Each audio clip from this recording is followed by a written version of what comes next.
to participate with the chat. If you have questions, Deanna will be moderating that. And we will get to a question and answer session towards the end of our discussion.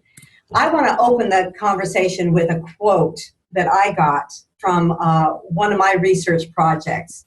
And I want you to actually imagine being a talented woman in management, has recently been nominated by your immediate boss for a promotion. And then you have a conversation with an executive from your company about why you didn't get promoted. And he says, women tend to believe they are better than they are. In general, women overestimate themselves compared to the world's opinion of them. How would you respond to that? Now, my friend Karen over here could possibly throw him across the room, but most of us would, almost would have like a brain freeze. We're going to be talking about bringing the voices of women and their experience to the fore, and being able to use the opportunity for some of these very difficult experiences to actually turn them into teachable moments, and to create a culture where people begin to understand not only the experience of women, but also what's some of the things that are underneath the different perceptions of men and women.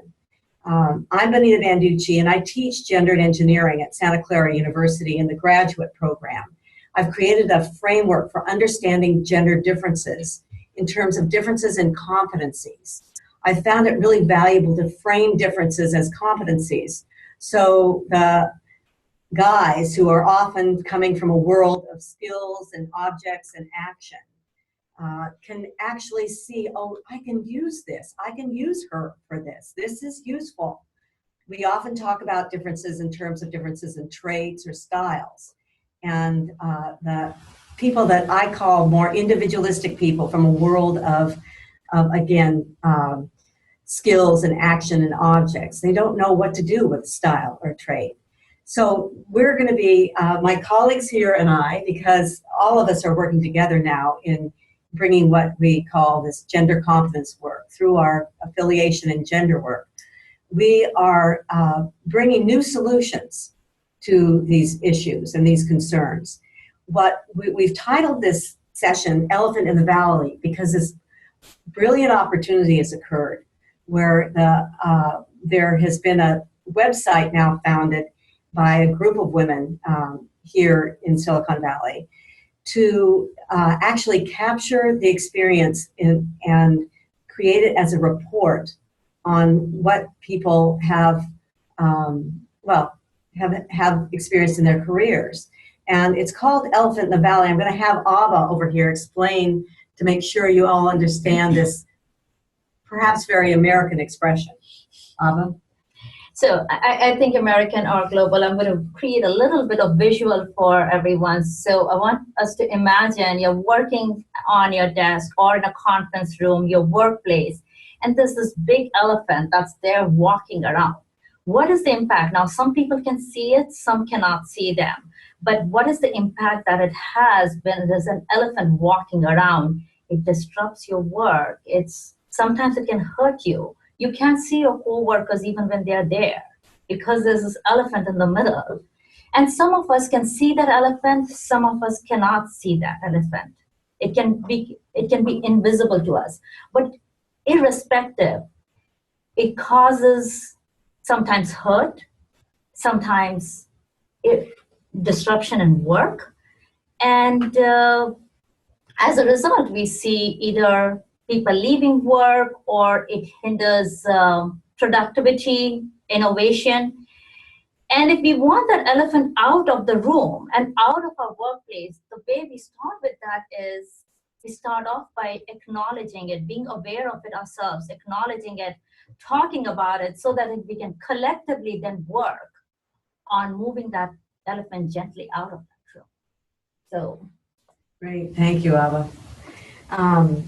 Now we're gonna spend some time today just reviewing some of the elements to the study, Elephant in the Valley, and then we really would want to turn our attention to some solutions.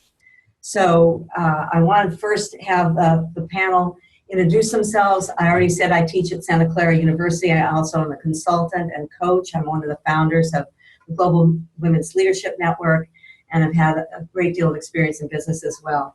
So with that, Tanya, do you want to start? Sure. So my name is Tanya Munsif Bunger. I'm an executive coach and also a Dean's Executive Professor here at Santa Clara University in the Business School. I've lived and worked here in the Silicon Valley for most of my career, both in corporations in high tech, startups, been with several startups, and also some nonprofits, and know Bonita and several of us here from the Global Women's Leadership Network.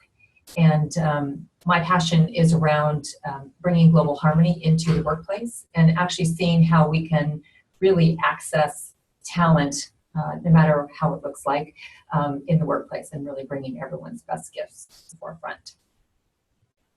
Thank you.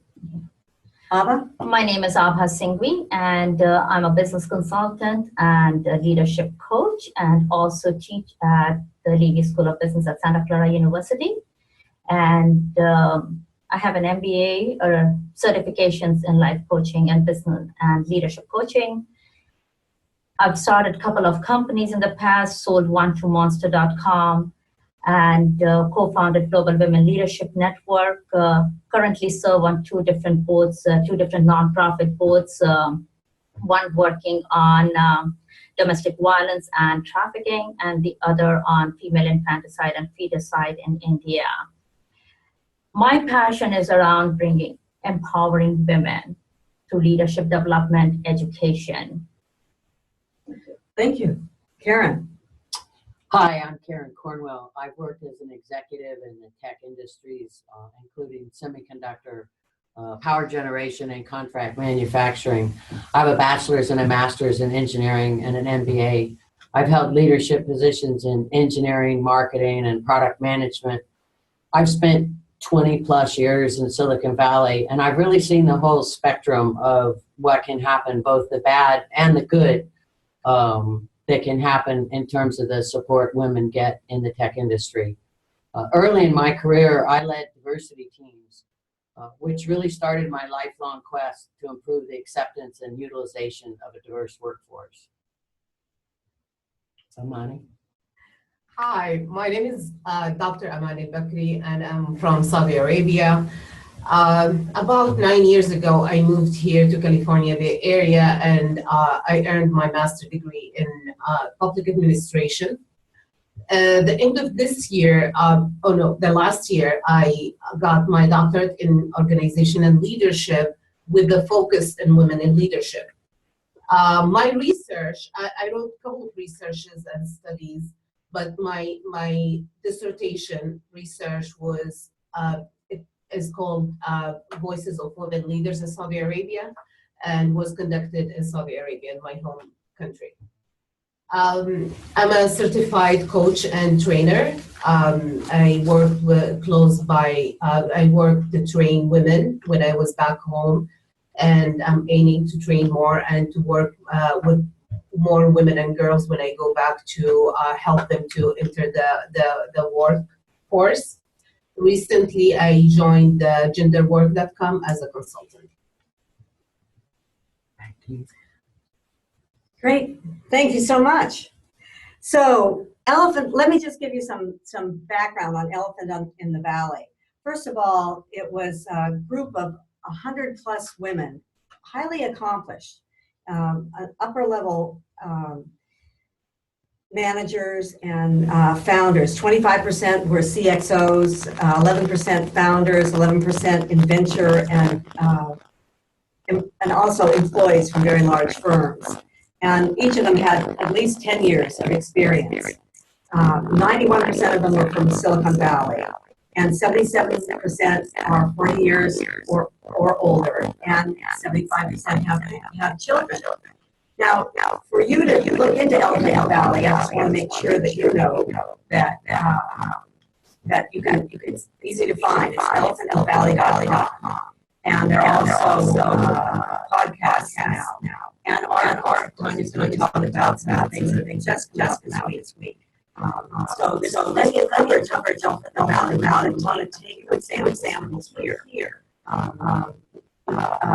Just from the panel here, and it doesn't cover all the elements to the study. The study does cover experiences of sexual harassment, but we want to focus on the bias aspects of it.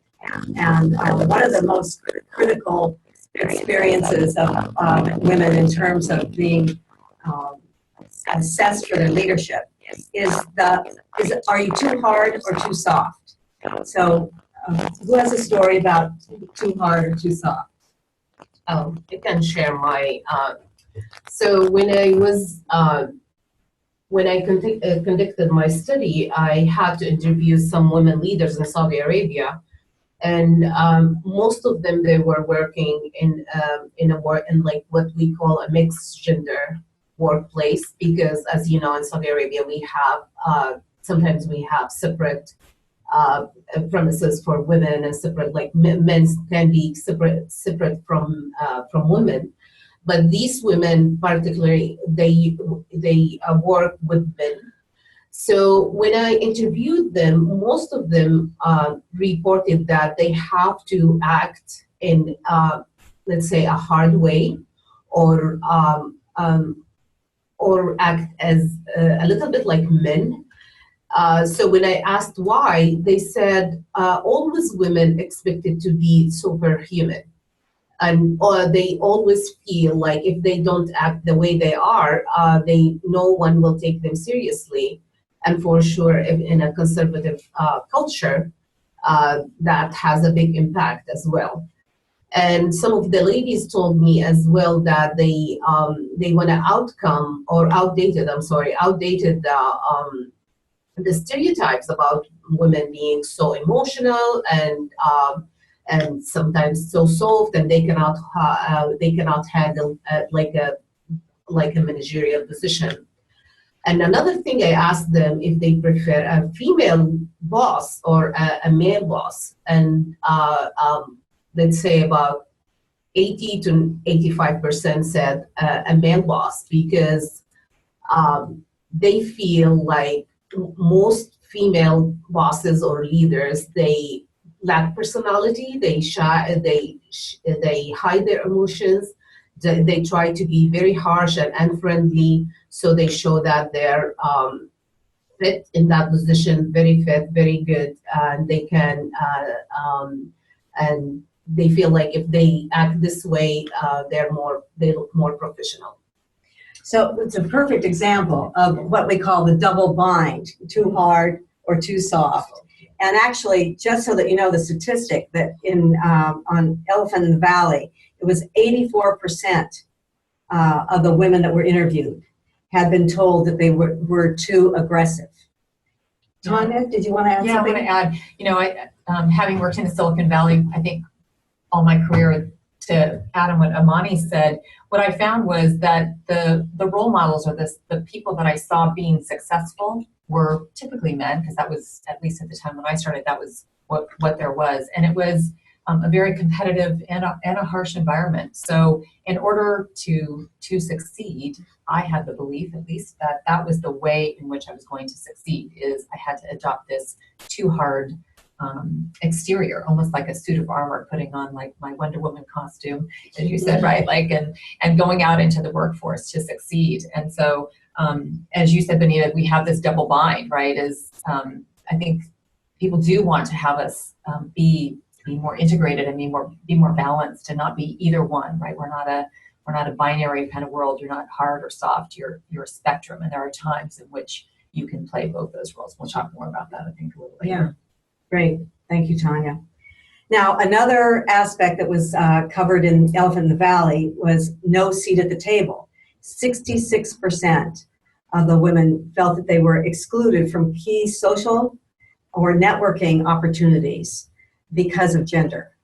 Now, who is going to have a suggestion on that? Yes, so I have an Okay. example from that. So this is almost like 15 years ago. One of the companies that I started, all my other co-founders were all men. Not only just the co-founders, it was also everybody on the board of directors, board of advisors, everybody was men. Again, amazing group of people. But when I would sit in those board meetings, even when I would do the presentations and there was a follow-up question on the presentation, it was very awkward and weird for me to see one of the board members, he would turn to another co-founder and ask a follow-up question. Of course, that person had to turn right back to me and ask me to give the response.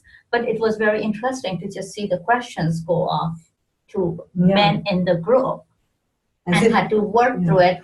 Yes, I learned to work through it over time and take my space, but it started off as being very awkward and it was challenging. Yeah.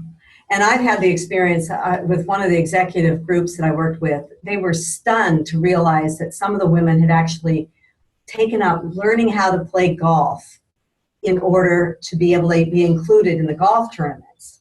And then they planned an offsite, and the plans were that the men would play golf and the women would play tennis. So it was a real, when the CEO realized that they'd done such a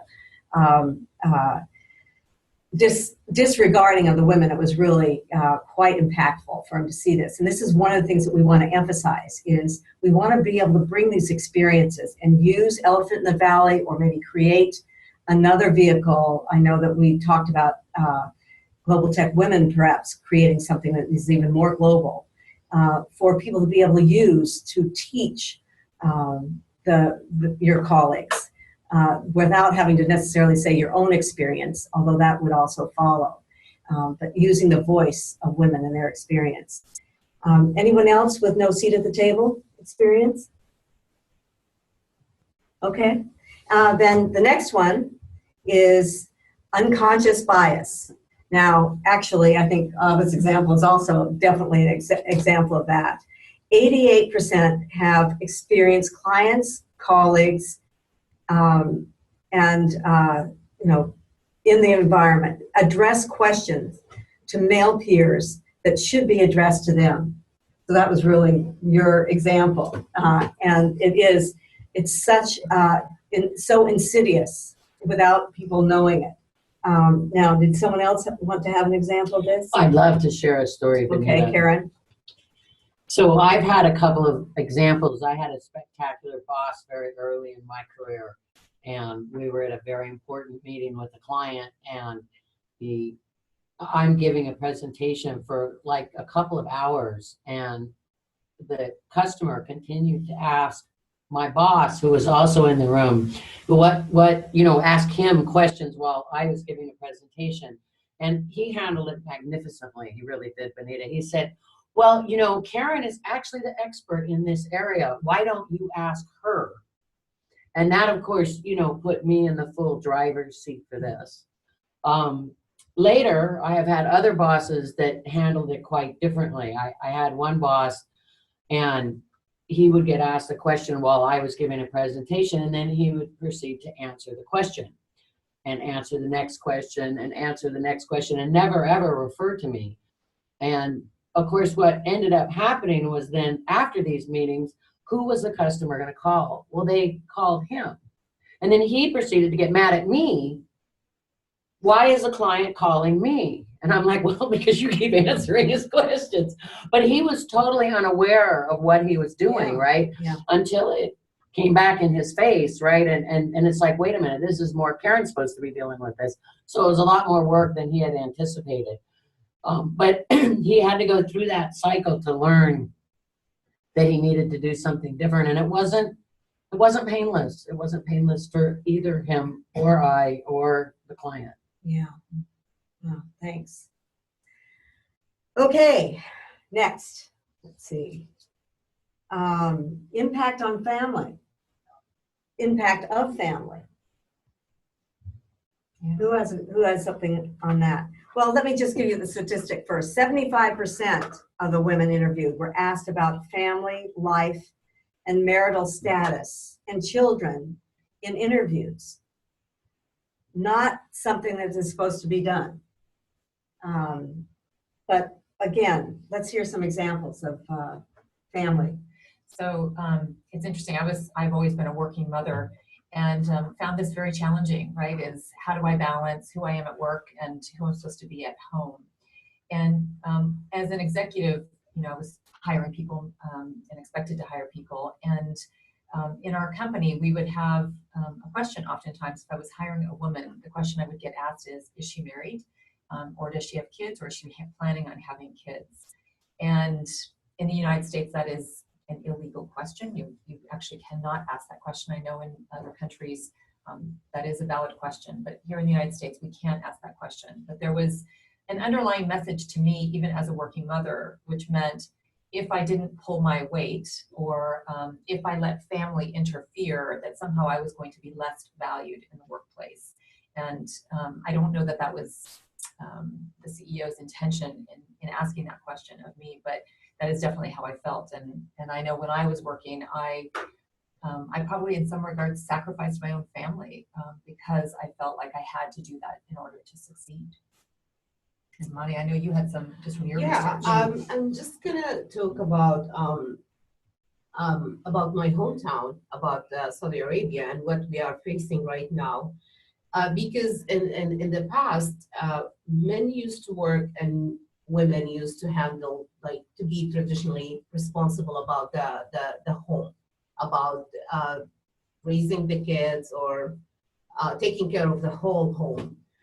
But recently, more women are entering the workforce, and that created a huge problem because the rest of the community is still expecting women to act as traditional as they used to be. They expected them to fulfill their duties at home, but they can also go to work and work side by side men and bring money to share with the expenses. And this put like huge pressure on women to balance home, work, life, and to just be perfect in everything, because this is what the community is expecting from them.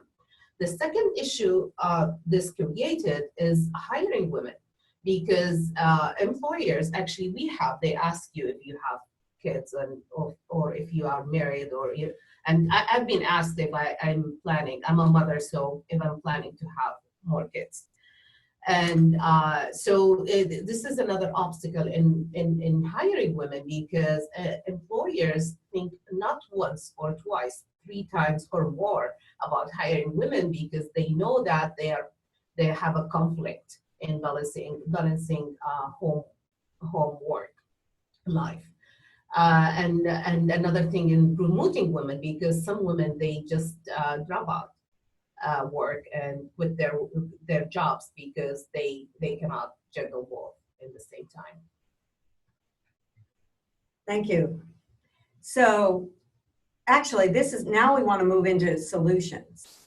And one of the things I want to take this whole concern about actually being interviewed and asked a question that's not appropriate. One option that you could do is bring in how competent you are at being able to integrate, be cross-functional, and in that way also manage your family as well as your work life. Not that this is something that you want to shine a light on or really emphasize, but I think it's very important. What I have found, that the more individualistic people, and I'm going to take a moment and just kind of clarify what I mean by individualistic and relational. Individualistic usually looks through the lens of independence and hierarchy, status, and often is highly prioritized and action-oriented. Whereas relational, and I'm using these instead of masculine and feminine because it's so much more powerful for men to be able to say, oh, I have some of this relational stuff. They are not going to say, I have some of this feminine stuff. So, but the relational often comes not only from gender, but also from more collectivist cultures. And to be able to say that you look through the lens of connection and relationship, and also connecting the dots, connecting the relationships of different ideas and information is very important. So let's now go back to this example of the family and how women are often taken in the workplace. I have seen it that if a woman needs to be able to take care of a family issue and leave work, often it could be interpreted as, well, that's her priority. But if you set the tone immediately with your group, that you can count on me to be able to integrate and to be cross-functional in my work. And I'm that way also with my family. There are times when, yes, maybe the family has to be taken care of, but you can be sure that I'm also prioritizing with my family, that there are times when work has to come first. So my point here is to actually start spotlighting your competencies. That a competency of yours is being able to be cross-functional, be able to multitask, and to be able to integrate the different priorities. And that's what you're going to be also contributing to the company. Other solutions? I would add on to that is, it's one thing is, yes, I agree with you. Yes, we can do all of that. And with that, it's also training. I think shifting the culture in the organization, the HR needs to get also trained, I feel, is in not looking at it as women are the one who can balance it. I know a lot of examples of men who balance those things too. Absolutely. So not to be expected that women means you have to be that superwoman in there, that yes, I can balance my home, I can balance this, and I can work these 15 hours a day, because that starts getting expected of you. And having those boundaries put in, and shifting the culture of the organizations, that not to be judged because you have children, not to be judged because you're married or single, or any of those should not actually play into it. Absolutely. And those questions are, you're right, they're asked more of women than of men. So bringing it out, and that's why in the beginning when I was talking about recognizing the elephant in the room and then gently moving it out.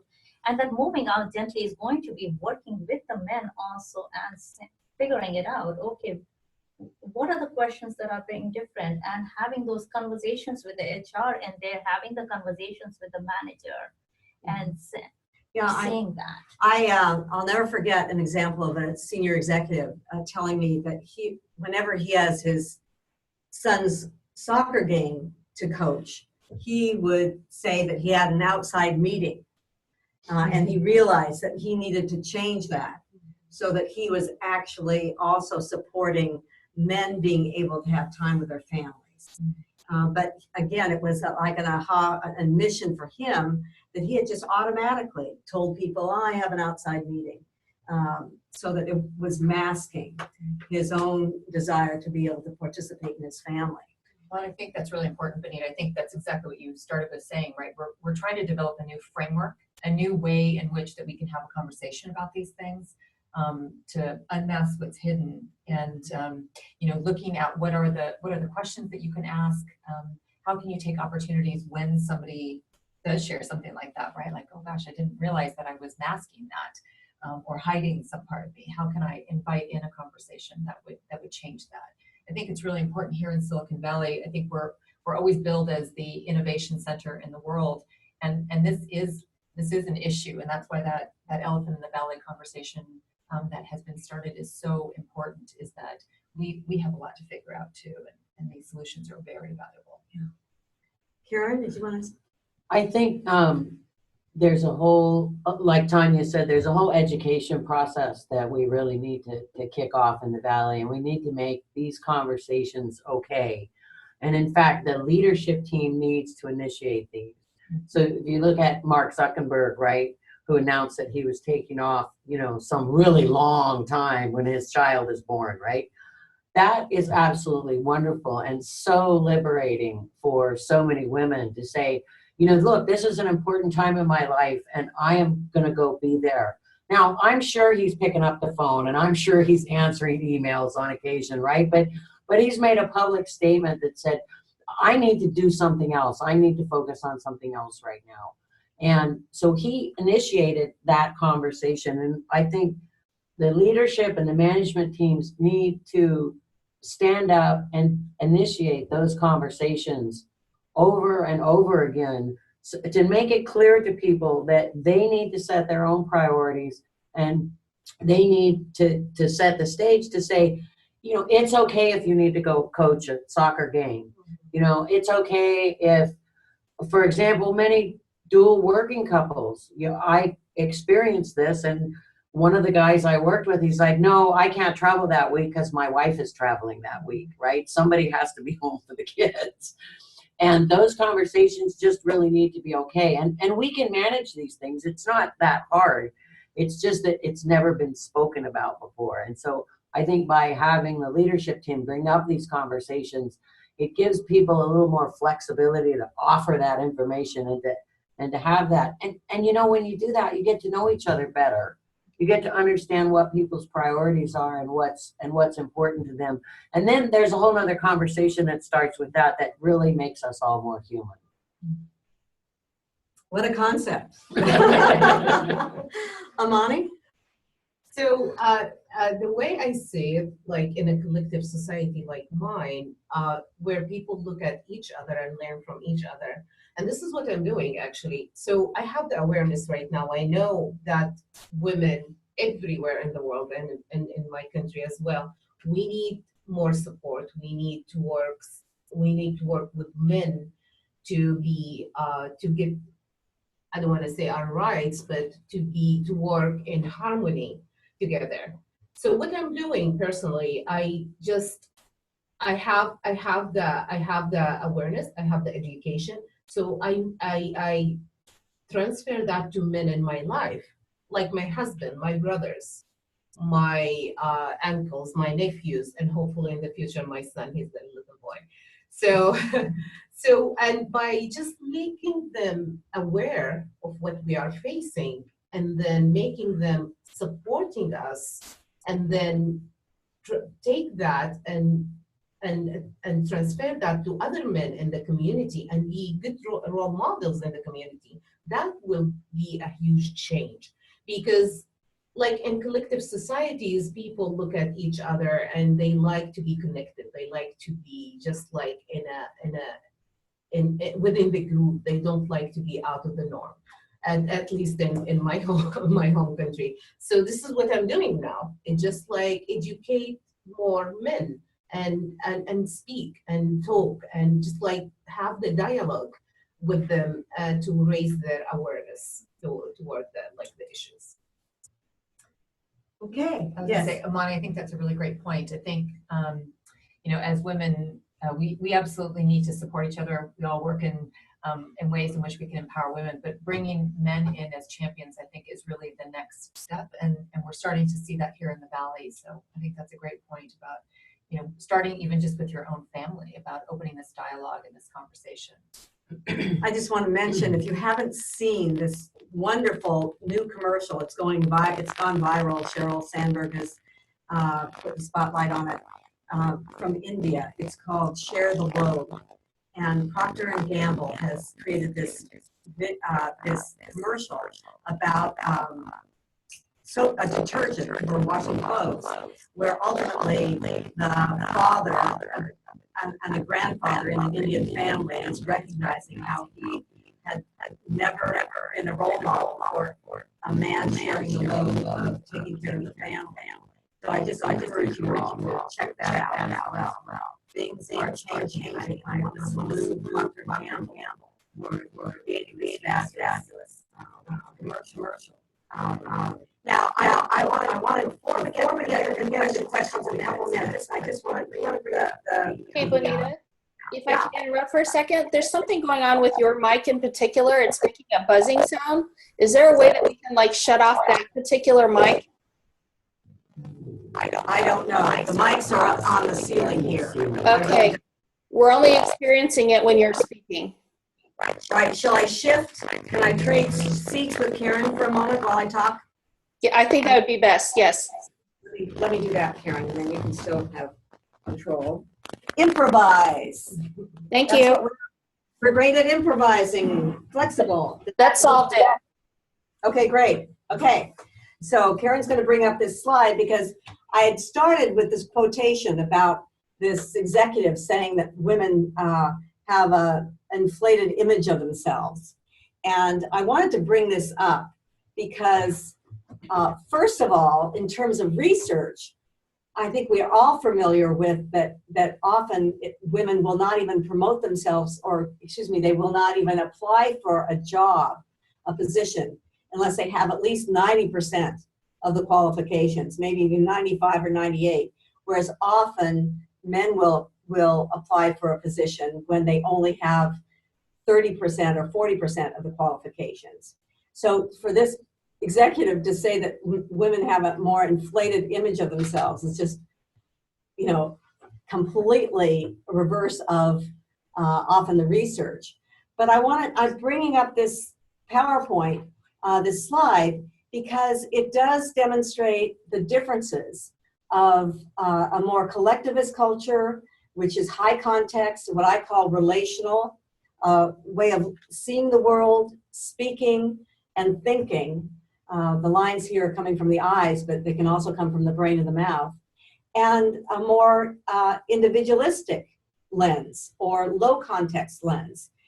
And again, I would say maybe, well, I don't have another graphic, but I always like to say, I'm not saying that all men are this way and all women are this way, but there's actually a spectrum and an overlap, and sometimes there's reversals. So there are some men that are relational and highly relational, and some women that are individualistic. But my point here is that I have found that there is enough generality that often the more individualistic people see the relational people as perhaps even being scattered and all over the place. My big aha in the research I did was interviewing Carol Bartz when she was second in command at Sun Microsystems in the early 90s. And I had asked her, what is it that you bring to the executive team that wouldn't be there if you weren't there? And she had said that she brings an ability to see all the different ramifications of a given issue, that the men for the most part would prioritize and take the highest priority problem, the highest priority solution, put the solution against the problem, and then fight any fires that happened afterwards. For her, she said she liked to prevent fires. She liked to see all the ramifications of the issues and prevent fires. And you can see that even in the picture, that seeing all the different ramifications. Let me backtrack for a moment. The picture is actually about a conversation, but that center figure could also be the world. It could be the way you see the whole world. So I'm using this abstractly. In any case, so Carol Bartz was, taking in all these different elements. Now, I thought this was great because to me that was an example of systems thinking, of one of the competencies that I see women really bringing to their work. And it was shocking to me when Carol Bartz added, for this, I'm considered to be not a team player. She was stalling the action because it was a more complex solution. She was getting in the way of the quarterback's decision, saying that something else needed to be done. I'm using American sports analogies, of course. And she was also getting into other people's turfs, which, it's just, you just don't do that. You stay in your own turf. So for me, the big aha was an extraordinary competency that I now named the fire preventer, which we all know we don't talk about fire preventers. We talk about firefighters being great leaders, but how often do we talk about fire preventers? And this is the example of naming these competencies so that they can be valued and utilized. It was also interviewing men at the time that I found the pattern this one executive exemplified. I asked, what is your perception about why women are not being promoted? And he said, well, they're not ready yet. So I said, what does ready look like? And that's one of the things we have to do when there's an interpretation, to be able to say, what does that look like? He said, well, they'd be competent. So I asked again, what does competency look like to you? And he said, they'd be able to get right to the heart of the matter. Women keep bringing in all this peripheral stuff.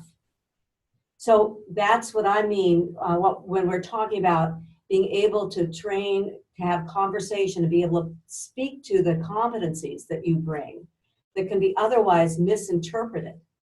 And again, that's why we are encouraging that a whole body of work around turning these instances that are painful into teachable moments and being able to take, for instance, that first quote that I gave you when, again, where the fellow says, you know, women have an inflated image of themselves.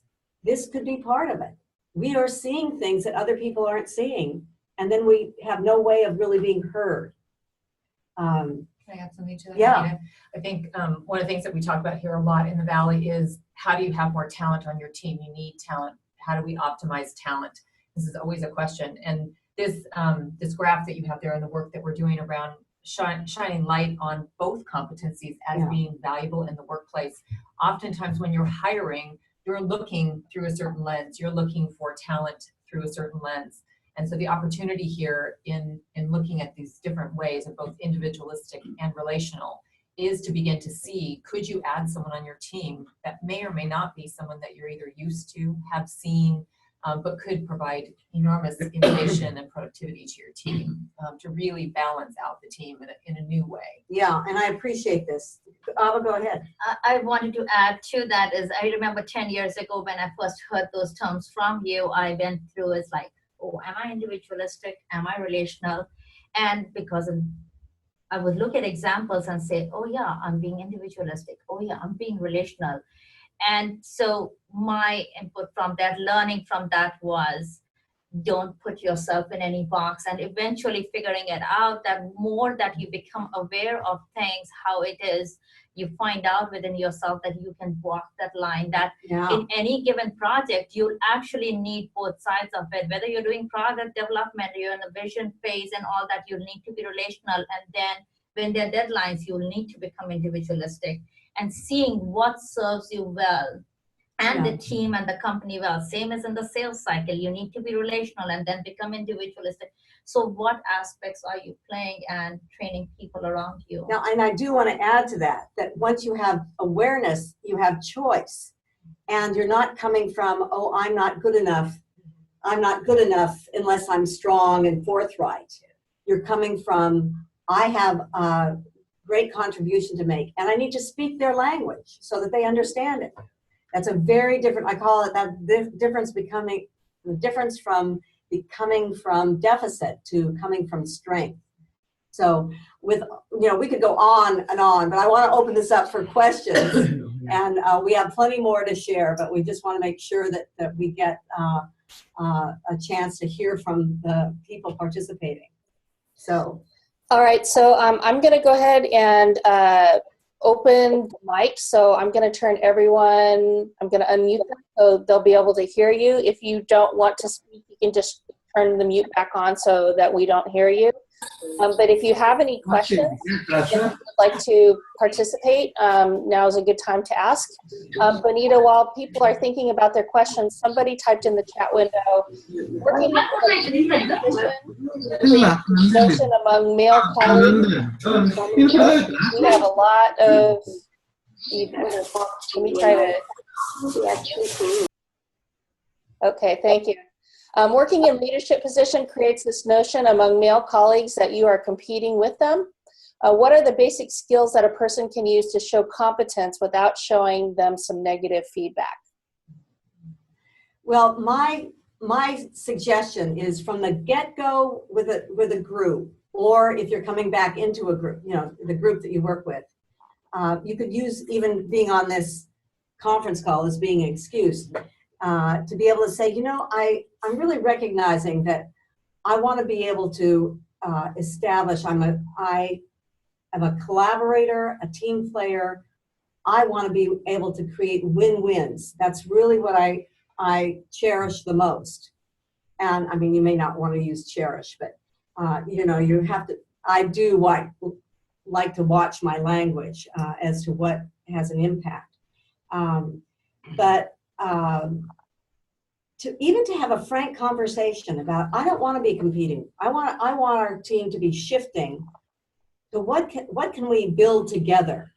I know one of the most critical exercises I do in the class is show the difference between devil's advocate and angel's advocate. I mean, most of us know what devil's advocate is. For other, and in other cultures, you may not use that term, but it's a constantly poking holes at an idea, which creates an experience of being attacked or being in competition with someone, rather than building ideas. And often relational people want to be able to build ideas. So even to make, and you may even want to do this without even talking about, you want to be able to collaborate more effectively. But to say, hold on, we'll play devil's advocate. But first, I'm most effective at really getting other people's ideas in on mine, or in on George's. Let's try building the idea. We call it angel's advocate. So that we're really putting all of us together in on this, rather than having this just be a competition as to who can prove each other wrong. So I'm suggesting that both from this more general standpoint of having the conversation and getting out on the table what the men may be perceiving as competition, that you could put in a different light. And the fact that you're adamant about having a different way of seeing things, to be able to talk about, look, I see through a different lens. I see this larger lens, and I really want to be able to contribute that. I have another example, but I don't want to take too much time. Does anyone else want to add something to that? Or I'd like to add something to that. Yeah. So frequently, I found this to be a problem, the internal competition. And one of the lenses that I've used to refocus it is look, we're on the same team together, and we're competing against, company XYZ, right? It's them or us that's going to win that job. And I think it's our job collectively to make sure that we go out and we win that job, and we need to work together in order to do that. And that tends to be something that individualistic people can rally around. Yeah. Right? And so it's not me against you, it's us against that outside world that we're trying to accomplish something. And if we win that, we will all look good. And isn't that what we really want? Yeah. And that's a way to reframe it a little bit, Yeah. so it doesn't look like it's me against you. And I would add in is that if you were a leader in an organization, then certainly you have more accountability, more responsibility to set that framework. So any of you who are on here, if you're in those positions, certainly there is more accountability. And how do you set the culture of the team? Because I led a sales organization one time, and sales, certainly there is an intra-competition that's there. You have to have that intra-competition. So how do you make that a healthy intra-competition while keeping the teamwork there? So it's very possible setting up the team goals that are there also. And there is, if it's a compensation plans, which salespeople are very driven by the compensation plans, then setting it up such that they have a reason to be working together, respecting each other, and setting that culture and being mindful of that. So again, if you're a leader, it becomes an additional responsibility. Absolutely. I just want to also underline, just like Carol Bartz was interpreted as being like a troublemaker or not a team player, you've got to be able to articulate the difference that you're bringing as a way of how is that contributing, rather than having it show up as being disruptive or a troublemaker. Bonita, there's another example that I have, and we had internal competition problems in one role that I had, and one of the things we did was we added one simple goal that said, 10% of how we rank you is going to be based on other people's feedback of how much you've helped them. Because there's a lot of things that, departments need to do cross-functionally, and that wasn't happening because everybody was focused on their own goals. But when you added that little piece that said, how much have you supported other departments, and what evidence do you have of that? That's and great. I'm gonna go ask those people, were you really supported? And when they get, oh, Karen went out of her way to do this stuff for us that she didn't really have to, it wasn't really her job, but just really improved the collaboration significantly. So like Abha said, the goal setting can be really, really important, that you factor those things in. Right. It's really a culture, right? Creating that culture for that kind of work. And I don't know, the person asked the question whether or not you are in a leadership position. Sometimes you aren't in that position, but I think modeling that and starting to build the capacity for you to be able to articulate your competencies is really valuable. Right. More questions? Any other questions?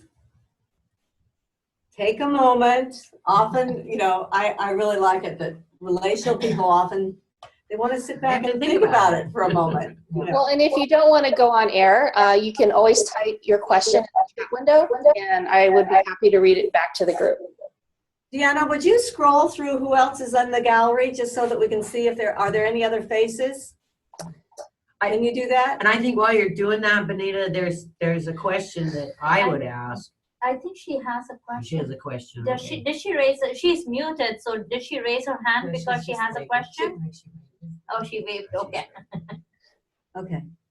So one of the questions that I would say is if you're in a company, how do you open up this kind of a conversation when it isn't happening now? How do you suddenly start opening up that conversation to get the awareness that we need to talk about these things? Well, certainly I suggest that it be a group, a collective, meaning either some kind of interest group, whether it's a women's organization or even if you have, you can say that you're, whatever organization you're part of, you want to bring it to a higher level. Because there's been so much publicity around Elephant in the Valley, it's a perfect opportunity. It's really the right timing to be able to say, you know, what can we do to hear from the people in our company as to how we're doing. And I'm suggesting a framework that isn't just necessarily going to the issues. You want to include the issues. But when I've worked with companies, I really glean a lot of qualitative data out of using a framework of asking questions. What's working, what's not working, and what's missing that would make a difference. And inside of that, I can ask those other questions, including what are you contributing that is not being acknowledged? And that can be for men and women.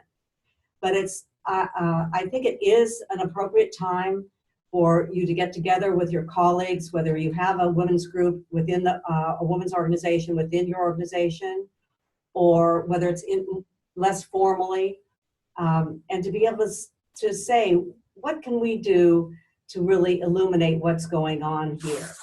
And, you know, Tanya, do you want to add to that? I was going to say, well, I think one of the things that's really valuable about the Elephant in the Valley and what the people that did the research said was that we all have like these personal stories, and oftentimes you'll get together with your girlfriend and maybe or a coworker and share, oh my gosh, did you hear that happened? So taking it out of, you know, having the personal stories and having it be qualitative is really valuable, but having the research behind it also to say, hey, quantitatively, this is what this looks like, and this is why this is an issue.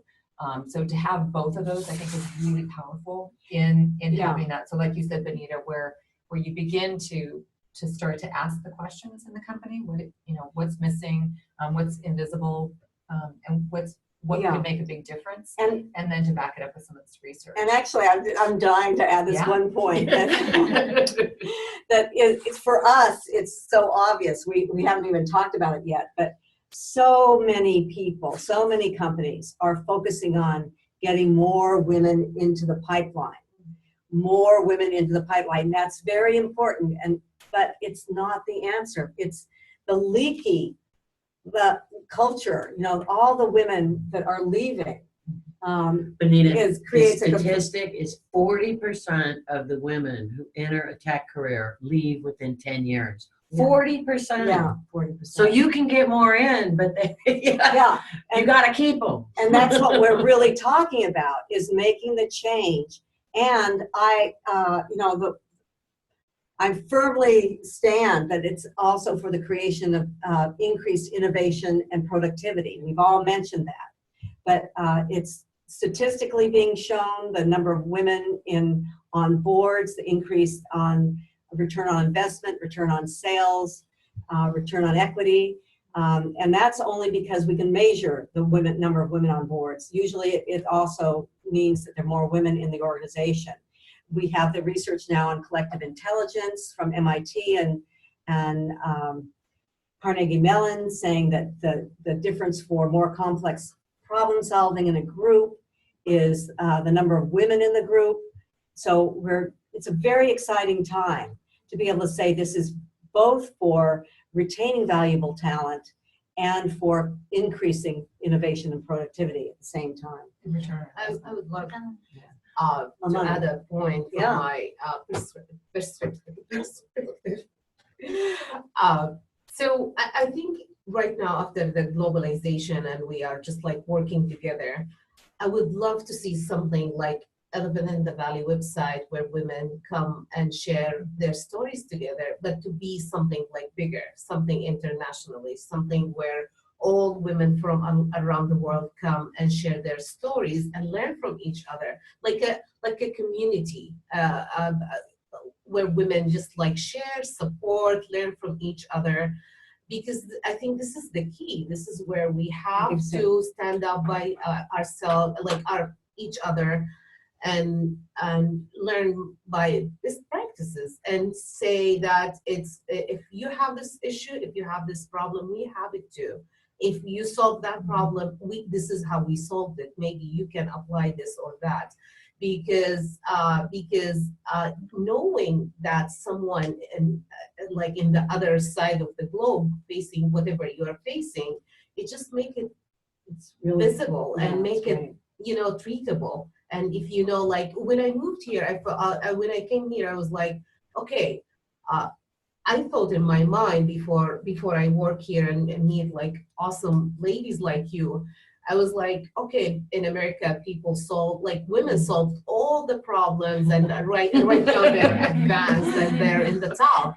And you are great, but some issues still existed. Oh, absolutely. And this is just like, whenever I go back and I talk with ladies there, I was like, you know what, we all have some still like from still like we just look at it from different angles. That's it. I would like to add to your statement. You kind of said we should have this community for women. We should have this community for everyone. Yeah. Because there are many relational men, but there are also men and women both need to learn these skills so that we can trade off. Because once people recognize that they're doing something that's painful to other people, they generally stop. The problem is a lot of people don't see that it's painful. They don't understand it. So by sharing both community, we can learn from each other. And I think we have Germany as well. Oh, my God, that was here in my company because it just has to have a similar culture like there. For instance, in India, they interview people in groups. We don't even do that here. How people interact in groups. We're coming to the end of our time. We do, Diana. We Yes. would like any inclination to take this on for a global community, for global tech women, because we're looking to you. Well, yeah, Karen, your mic. So there's something about the mic that's directly above you that's causing some issues. So we weren't able to catch and I was kind of doing some lip reading there towards the end. But we definitely want to continue this conversation on a global level. I think that there's some challenges that we're going to have to face regionally that will need to be addressed. But I think overall, this has been very informative to everyone. Thank you so much. Thank you. Thanks. Thanks, everybody. I hope that we can continue this conversation online on our Facebook group. We have nearly 7,000 members there. Yeah, and we'd be happy to be contacted if there are any further individual questions that you have. We're putting this slide up just so that you can also have our emails, although I don't think the emails are on the site, But they got them here. you got them. Okay. All right, and I'll put that information on our website as well for everyone. Thank you. Thank you. Thank you. Thanks, everybody. Thanks. Bye-bye. Bye.